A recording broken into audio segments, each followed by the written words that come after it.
What's up guys, it's me again Kuya J, and now you are watching Kuya J TV. So for today's video guys, pag-uusapan naman natin itong dahilan kung bakit mabaho yung hininga mo. Ayan, so yun po yung ating topic sa ngayong araw. Ayan, so syempre guys, nag-research na naman tayo ulit. Syempre yun naman talaga ang hilig natin sa ngayon, mag-research kung bakit nga ba nangyayari yung may time na mabaho yung ating hininga kahit meron naman tayong ginagamit na mga products na makakaiwas sa pagbaho ng ating mga hininga. So ano-ano nga ba yung mga dahilan kung bakit bumabaho yung ating mga hininga? So syempre guys, alam ko maraming mga tao ang curious, ayan, no, nagtatanong kasi isipin mo, no, naglilinis ka naman ng bunganga mo araw-araw, nagsisipilyo ka naman.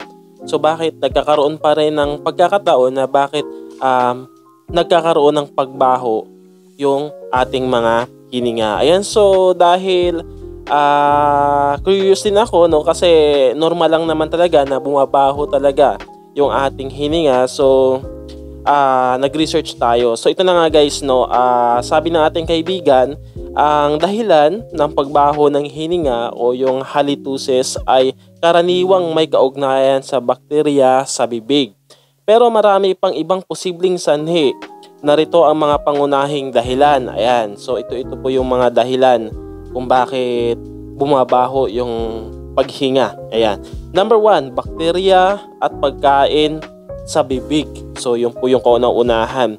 Kapag hindi regular ang pagsisipilyo at pag-floss, naiiwan ang pagkain sa bibig, lalo na sa pagitan ng ngipin at sa dila. Ayan. So ano pa sabi niya? Ang mga bakterya ay kumakain sa mga tirang pagkain at naglalabas ng mabahong sulfur compounds tulad ng hydrogen sulfide, amoy bulok na itlog, na para yun nga sa pagka-explain niya.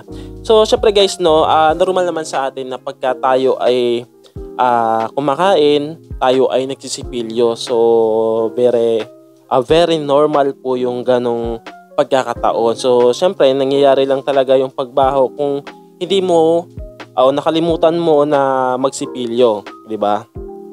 So number 2 guys, no, tuyo ang bibig, dry mouth o xerostomia. Ayan, xerostomia. Ang laway ay tumutulong maglinis ng bibig at magpababa ng bilang ng bakterya. Kung kulang ang laway, dumarami ang bakterya at nagiging mas mabaho ang hininga. Kailangan pala ipunin natin yung laway. Joke lang guys. No, pero yun yung sabi niya. Okay, dahilan ng dry mouth, pagsasalita ng matagal. So, ganun pala yun. Pagka lagi ka nagsasalita, ay nagdadry yung bunganga mo. Paggamit ng ilang gamot, ayun, sa mga gumagamit ng gamot, pero wala pa siyang tinukoy dito kung anong gamot yon. Paghinga sa bibig habang natutulog, ayan. Paninigarilyo, ayun talaga, paninigarilyo. Alam ko nagkukos talaga ng bad breath yon. So, alam ko maraming mga ganyang problema na kung hindi sigarilyo, alak, yan, nagkukos talaga ng bad breath yan. Ayan, number 3, pagkain ng maamoy na pagkain. Ayan, may mga pagkaing maamoy pala guys, no, na pagkakaroon ng problema natin sa ating paghinga. Ayan, number 1, mga pagkain tulad ng bawang, sibuyas, isda, alak o kape. Ayan. So yung kape pala nakapagpaano din pala yun, nakapag bad breath din pala yun. Ang amoy ay hindi lang galing sa bibig, lumalabas din sa hangin mula sa baga habang humihinga. Ayun. Number 4, sakit sa bibig o gilagid. Ayan. Yung gingivitis, ayan, o periodontitis ay mga sakit sa gilagid na sanhi ng infection at inflammation. Nagkakaroon ng bulsa sa gilagid kung saan naiipon ang bakterya at nana dahilan ng malansang amoy. O sino po yung mga nakakaranas ng mga ganito? O yung nagkakaroon ng nana, yung kanilang mga ngipin or yung kanilang mga gilagid. Ayan. Number 5, tonsil tones or tonsillitis. Ayan. Maliit na puti o dilaw na bato sa likod ng lalamunan o yung tonsil.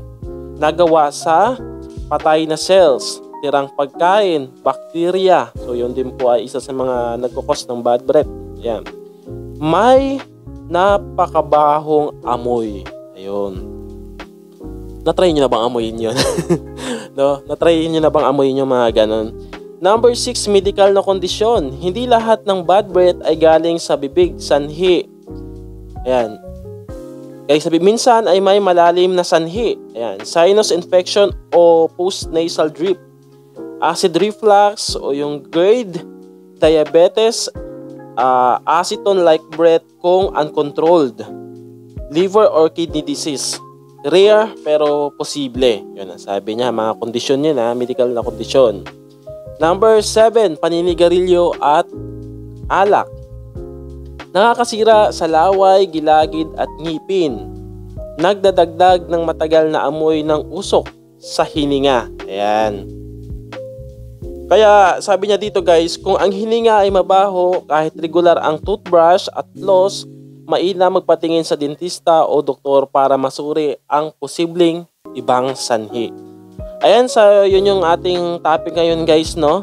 So, ilan yun sila? 7. 7 dahilan kung bakit bumabaho yung paghinga ng isang tao. Ayan, number 1 is yung bacteria. Ulitin ko lang, bacteria at pagkain sa bibig. Number 2, tuyo ang bibig or yung dry mouth o xerostomia.